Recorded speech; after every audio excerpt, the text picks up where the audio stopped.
The month of March was incredibly good for Fallout 4 modding. We got new quest mods, AI-based mods that have the potential to completely change the future, and even just some nice options to overhaul your Commonwealth. And the first of these mods that we need to take a look at is the latest quest mod to come to Fallout 4 with loaded bases. This is a nice smaller scale quest mod that's going to overhaul the police force in Diamond City. You'll be hired as a new officer of the Diamond City Security and be tasked with tracking down some of the crimes happening in and around the Great Green Jewel. One of the things I really liked about this mod is it isn't some over-the-top save-the-world experience. You're going to be dealing with some local crimes around Diamond City, thievery, the chemtrade, and even taking on some completely new raider gangs during all of this. During this, you're going to have a new companion partner that's going to take on some of these challenges for you. And I would say with this mod, the characters overall felt directly out of a cop movie, and some of the voice acting was incredibly well done. Fantastic, you're hired.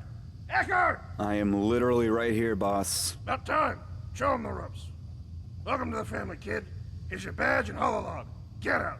Overall, I don't really want to show you or spoil too much of this experience. It's a good few hours of fun that makes it really feel like the security in Diamond City have a believable and interesting questline. This questline will unfold into a larger mystery and objective, and it's definitely one of those mods that will drag you in with its interesting characters and story. Plus, it is just kind of fun to have a bunch of cops out of what feels like an 80s cop movie right in the center of Diamond City. But then we also have the Roleplayer's expanded dialogue, and this will make it so you are a more interesting character in the Commonwealth. This mod's going to integrate a wide variety of new dialogue options into Fallout 4, and thanks to the 11 Labs AI, all of this new dialogue is voiced to sound just like the protagonist is saying it. Now cough up your caps. You can't go walking around without insurance. I once got shot in the head and all it did was piss me off. Do you really think you can scare me? Whoa, hey, all right. Chems pose a serious threat to your health. If you don't stop, you're going to suffer brain damage, strokes, and possibly even liver failure. All right, kid. As the title suggests, right now this adds in a bunch of new roleplay options for your character, additional methods to get through dialogue with familiar NPCs, but also things like new skill checks that are tied to your perks or even special stats. You deserve so much better than this fat bastard, Darla. And even has some pretty fun new low intelligence dialogue options to choose from that you could really use throughout the entire playthrough. Dead robots good? Negative. There's nothing good about it. Since I originally covered this mod, it's actually gotten even further updates, as now there are 2 new dialogue paths that you can choose from to roleplay as either the Courier or the Lone Wanderer from either Fallout 3 or New Vegas. Are you from a local settlement? I'm from Vault 101. I've seen the location on our maps, but I've never visited the area myself. And as of right now, this mod is fairly simple. It's not going to overhaul the entire questline, but instead add in a few hundred new voice lines across the entire game. But hopefully from the examples I showed you, you could really see how this has the potential to revolutionize things in the Fallout 4 modding scene. Bring total overhauls to Fallout 4's main or side story, as you can now create totally new lines for the protagonist or even other NPCs. And a larger overhaul is already happening, as the mod author behind this one has described how they're implementing a new karma-based dialogue system so we could finally get fully functional and reactive karma in Fallout 4. This new Honey Badger mod is not a virus. It was actually scanning as a false positive due to a recent Windows update, leading to a bit of a scare. But thankfully, in reality, what it's going to be is a highly customizable new weapon mod for Fallout 4 that's going to be ported from Call of Duty. This thing is very high quality and definitely has a healthy number of attachment options. You have a wide array of scopes, barrels, and more to choose from. And one of the cooler parts about this one is there's a variety of unique variants with custom paint jobs as well. So though, overall, it is a relatively simple new AR mod that's going to just be high quality with some great looking sounds and animations. Some of the unique variants and some of the unique effects you can get on some of the bullets do make this stand out at least a bit more, something a bit more special and unique.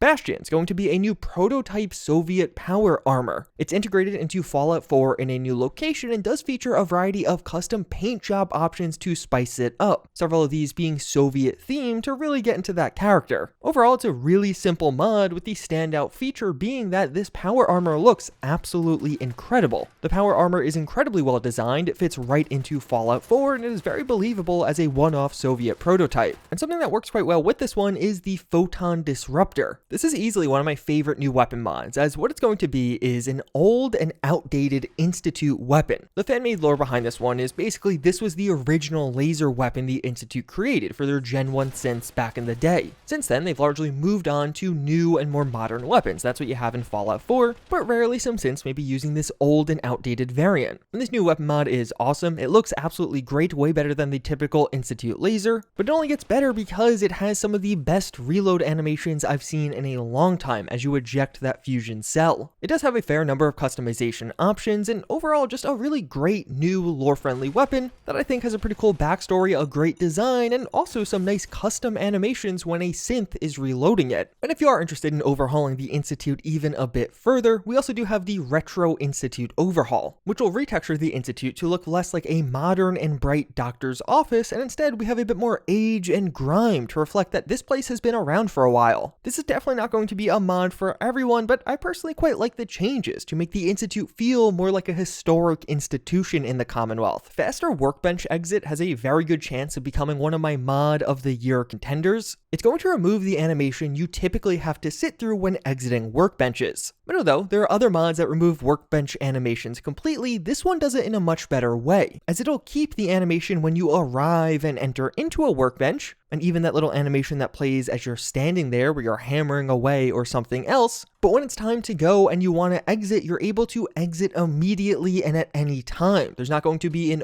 obnoxiously long exit animation. And overall, this is just a better and more functional way to make workbenches a bit more bearable. And thankfully, it also doesn't have that really annoying bug where you're forced into third person when exiting, which is a thing on some of the other quick exit mods. But then we also have a couple of mods that will genuinely overhaul your Commonwealth. Radical is a super underrated new Children of Atom overhaul, and it honestly goes even a bit beyond just those children. On one hand, this is going to implement some really cool new Children of Atom units. The Strident Zealots are a new class of NPCs that are quite a bit tougher. These guys are going to have makeshift exo frames, and since they are using exo frames, they're able to use even heavier weapons, making them pack a pretty powerful punch, but also have some better durability. I really like the design of these new units. I like how they're not quite full-on power armor enemies. They don't have all the benefits of the armor side of power armor, but they're still a clear cut above typical armor, and they do have that offensive bonus of using very heavy and very powerful weapons, and they're mostly going to appear with the Far Harbor Children of Atom and not so much in the Commonwealth. But speaking of, those two new weapons that are being used by the Strident Zealots can also be used by you. The Shard Cannon is going to take advantage of a newly implemented radioactive rock that it'll use as ammo, and it'll basically function as a new radioactive launcher weapon that is absolutely awesome, but also terrifying to fight against. As well as you have the Bolt Rifle, which is functionally going to be a railway rifle, except the rails here are irradiated. And with each shot, you're going to deal not only physical, but also radiation damage. These two are both really cool and nice mashups on existing weapons, making them incredibly lore-friendly and feel perfect for the Children of Atom overall. But things with this mod go even further, as this mod will also add in the Divided. These are going to be followers of Atom who began to turn into ghouls. And as such, since they began the ghoulification process, they were actually cast out of the church. So instead, they're now banding together in the Glowing Sea. Since they were cast out, they do have a bit of their own identity, featuring distinct armor types, a unique ghoul complexion, and also some very powerful units that were crafted by radiation. As you can see, there are these special Atom-blessed Divided units that had a unique reaction to their rad exposure that led to them growing in size, so they are now a heavy and larger unit. And they also have some pretty cool power armor that you are able to get for yourself. I really like this new faction. I think from a lore perspective, it's a really cool concept. This is definitely one of those things that I think could benefit from a full-fledged questline and actually be really interesting. But that still isn't all, as this mod also adds in a bunch of new creatures into the world. Fireflies are going to be a new blood bug-like enemy that will come in a few different forms. You have regular fireflies, which are going to shoot fire at you. There's a swarm version that is quite a bit more annoying and a bit more of a challenge. And lastly, the Firefly Queen, which can not only launch huge flaming attacks your way, but also spawn additional swarms to make fights an absolute nightmare. These new creatures will have nests scattered around the world, and even some spookier variants that you can find in places like the Glowing Sea. Feral Ghoul Spitters are heavily irradiated feral ghouls that have a new poisonous ranged attack that will also engage in melee combat if that's necessary. A pretty cool mix-up on the typical feral ghouls, and definitely making them as a category a bit more threatening, as now sometimes they can actually attack you from afar. And lastly, what is definitely one of the most horrifying creatures I have ever seen added to Fallout 4 are Fog Haunters, horrific Far Harbor exclusive creatures that are some terrifying mashup of irradiated and fog-touched. These things look literally alien, but thankfully are actually pretty rare in the world. Overall, I feel like this is a really cool mod that implements a bunch of new content all across Fallout 4, but in pretty specific areas. All of the new content was quite lore-friendly, but also just fun to experience. And if you want to take this even a step further, the shield integration project will give many of those familiar foes in the Commonwealth new shields that will allow them to block your incoming and low caliber attacks. This is going to be based off the recently implemented shield framework. And basically this new integration project will distribute those shields as well as add new ones to all of the enemies in the Commonwealth, making it so sometimes you're just going to encounter somebody with a shield, and especially in the early game, this can become a really big challenge. But it's also just fun, a cool mix-up on combat encounters and a genuinely interesting way to make them a bit more dynamic. And then we do have the plugin auto cleaning tool, or PACT. This is going to be an easy to use and automated tool for cleaning your plugins in Fallout 4, making that process, if you typically do it, far quicker and a bit more convenient. So that's a look at what I consider the 10 best mods to come to Fallout 4 in March 2023. And the next few months should actually continue to be great. If you're interested in what else is happening and what else is coming to Fallout 4, check out this video where I go over some of the DLC-sized mods on the way, and spoiler, all of the ones I cover in that video are actually confirmed to be coming this year.